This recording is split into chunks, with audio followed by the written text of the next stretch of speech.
After 5 rounds, we go to the judges' scorecards for decision. The judges score the contest 50-44, 50-45, and 50-45 for the winner by unanimous decision, Colby Diaz Covington.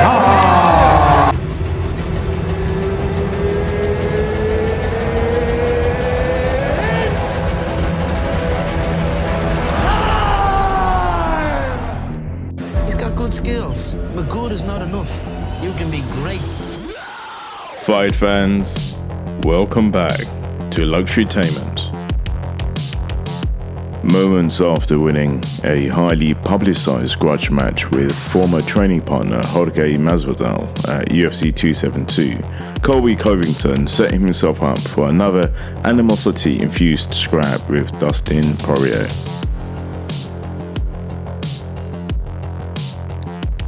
Colby Covington fights a weight class above Dustin Poirier, but his call-out actually makes some sense.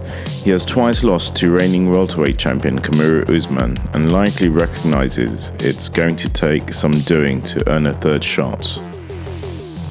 Dustin Poirier is in a similar situation at lightweight, having been submitted in both of his bids for the division's top prize.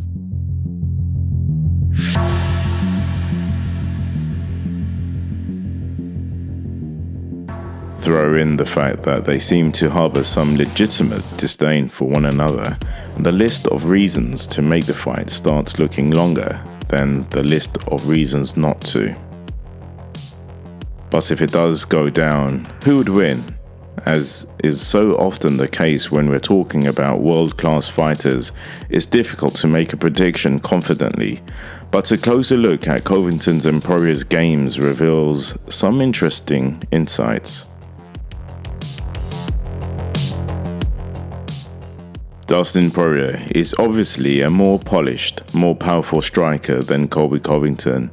He has just shy of 8 times more knockout victories than his welterweight counterpart, 15-2.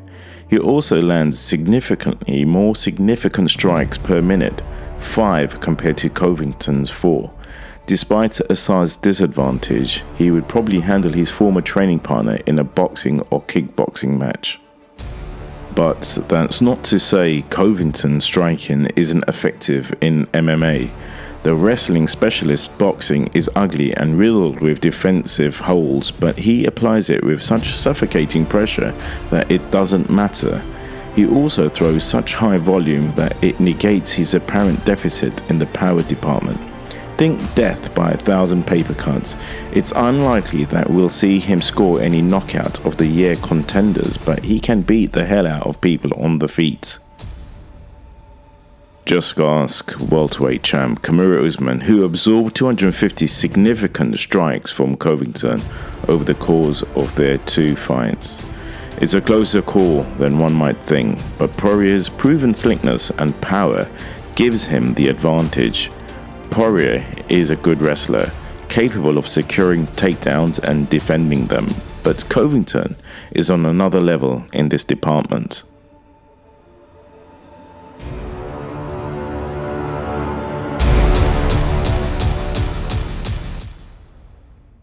He is easily one of the most effective wrestlers in all of MMA. Covington, who wrestled at Oregon State University, is always pursuing a takedown and doesn't relent until he gets it. Once he has his opponent on the mat, he drowns him with a ceaseless torrent of ground strikes. It's like being waterboarded. There is no room for air and very few opportunities for escape. The stats reflect this reality. Covington lands a dizzying 4 takedowns per 15 minutes in the Octagon for a success rate of 47%. And after UFC 272, he is ranked number 8 for most takedowns completed by a UFC fighter. Throw in the fact that Poirier has wilted against wrestlers like Covington before. We're talking about Khabib here, and it's a no-brainer.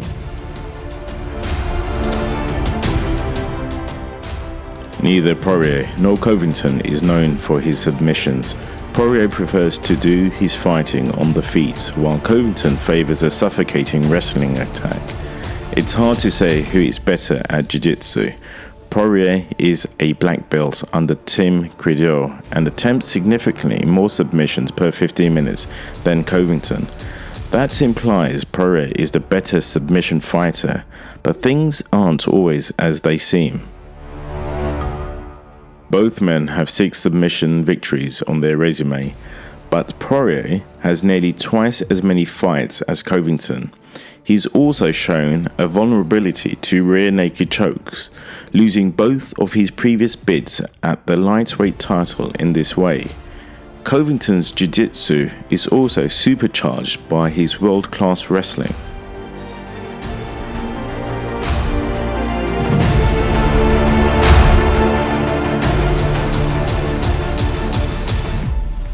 Colby Covington is a tremendous fighter, but he has a bad habit of taking a ton of punishment in both victory and defeat.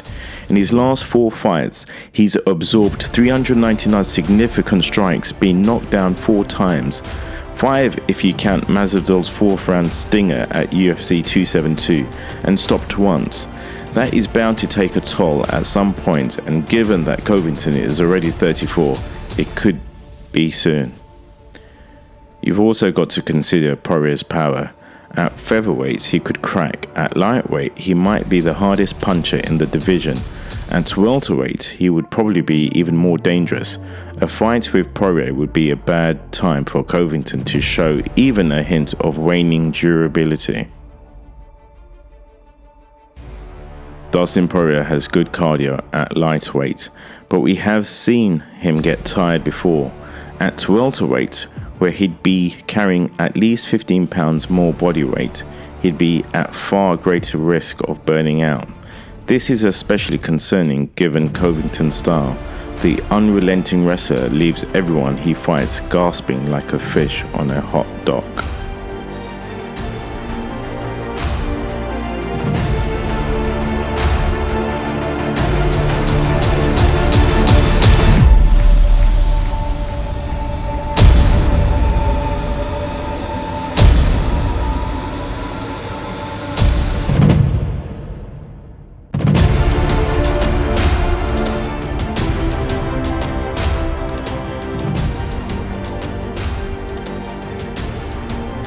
If Poirier were to take this fight, his cardio would need to be better than it's ever been before.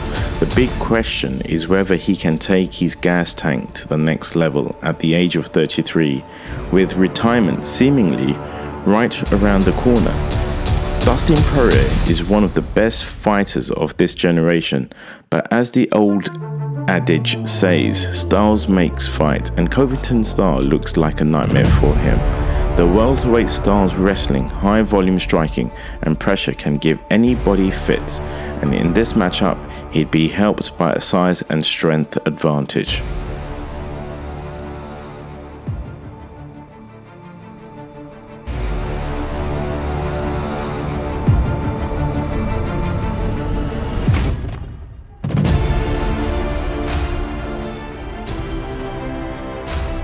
Dustin Poirier's power and experience gives him a fighting chance in any matchup, but this one would most probably look a lot like his 2019. Dustin Poirier's power and experience gives him a fighting chance in any matchup, but this one would most likely look a lot like his 2019 submission loss to Khabib, probably just a little more drawn out, which would only make it more agonizing.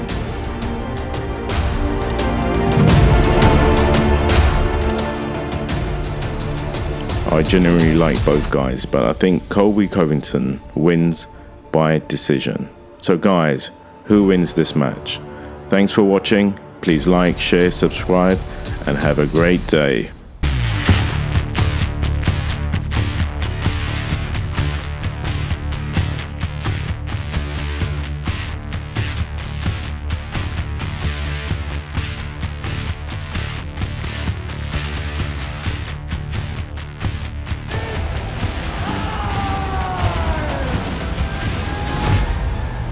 Let's go again.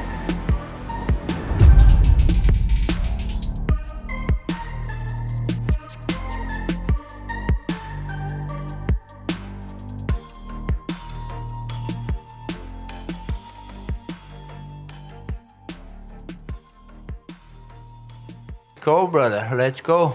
I'm gonna get some smoke, bro.